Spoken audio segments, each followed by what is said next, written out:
Se cada um está engajado nessa tripla relação com o eu, com o mundo e com os outros, é bem sabido que a sociedade indo-europeia dividiu-se dando ênfase à especialização dessas três funções.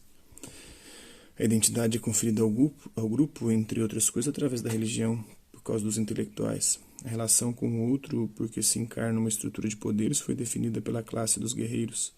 Quanto à última questão, ela permanece nas mãos dos trabalhadores. O eu, o outro, as coisas, o intelectual, o nobre, o povo, ainda o saber, o poder e o ter. Os gregos teriam separado isso em ethos, pathos e logos, né? Ethos a ética, pathos a paixão, logos a razão. O intelectual, o legítimo ordem das coisas que ajusta a ordem, daí o ethos para a ética. O poder se exerce sobre o outro e é suportado, daí o pathos para a paixão, o que suporta.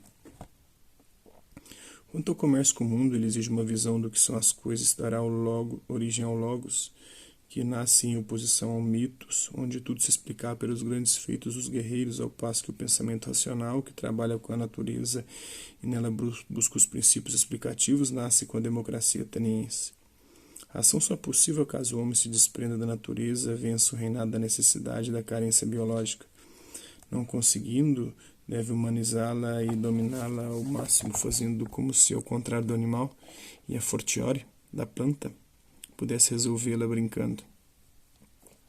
Vestirá, portanto, seu corpo, elaborar-lhe as carências que até transformará. O prazer é apenas essa inversão da necessidade em recurso. A exigência de se nutrir se transformará em culinária, a de se reproduzir em amor, a de se proteger contra o frio, o calor, em vestuário, até mesmo em moda. Em suma, graças a esse recalque, a esse deslocamento natural nele, o homem ganha liberdade, isto é, liberdade de agir para ir rumo a outros fins que aqueles destinados por sua constituição biológica. Poderá construir, criar, vencer os constrangimentos e superar as necessidades, o bastante em todo caso para imaginar um outro objetivo que não o de satisfazê-las. É nesse espaço de liberdade que a ação se inscreve. Agir para o homem significa realizar-se e poder fazer outra coisa que sobreviver. A ação e a liberdade fazem eco. Privar alguém de sua liberdade é impedi-lo de agir e fazê-lo regredir à animalidade, onde apenas as carências corporais contam. O que os regimes totalitários com seus campos, prisões e salas de tortura entenderam bem? Entenderam bem. Os homens, ao se desvincularem da natureza, inventaram a cultura, logo a história. O que lhes acontece não é mais forçado pelo biológico, ainda que este último acabe sempre por carregar o corpo vivo. Nesse meio tempo, a história se faz, acontece em resposta a esse constrangimento e pelo recalque deste. O eu, o mundo e o outro nos remetem assim, respectivamente, ao desejo, à carência e à demanda. Retomemos. O desejo, porque desejo de ser e de perseverar, do qual a sexualidade é a expressão biológica de base e o orgulho a expressão psicológica. Quem não se sente lisonjeado em agradar e seduzir? A relação com o mundo exprime a carência e visa o amor. A relação com o outro, por sua vez, é demanda, porque dependência é a resposta e a dominação que se exprime pelo gosto do poder. Luxúria, cupidez e orgulho formam assim a trama do pecado original para os cristãos, porque mergulham o homem bem junto da natureza ao invés de dela liberá-lo para outros fins. Entra-se aí no domínio do espírito, cuja finalidade última foi chamada Deus. Isso explica que o clero deva fazer voto de pobreza, de castidade e de humildade. Seja como for, as paixões que compõem o pecado original entravam o homem em sua liberdade. A natureza humana não é humano bastante, o natural, sempre prestes a ressurgir, jorra novamente. A ação visa libertar os homens de tais determinismos, e é sabido que a filosofia tem isso de específico. Ela argumenta suas respostas sem dogma nem fé em favor de outros fins que o poder, a riqueza ou o prazer, sem por isso condená-los. O homem que agisse apenas em função de um desses três objetivos, até mesmo de todos, não escolheria realmente seus fins.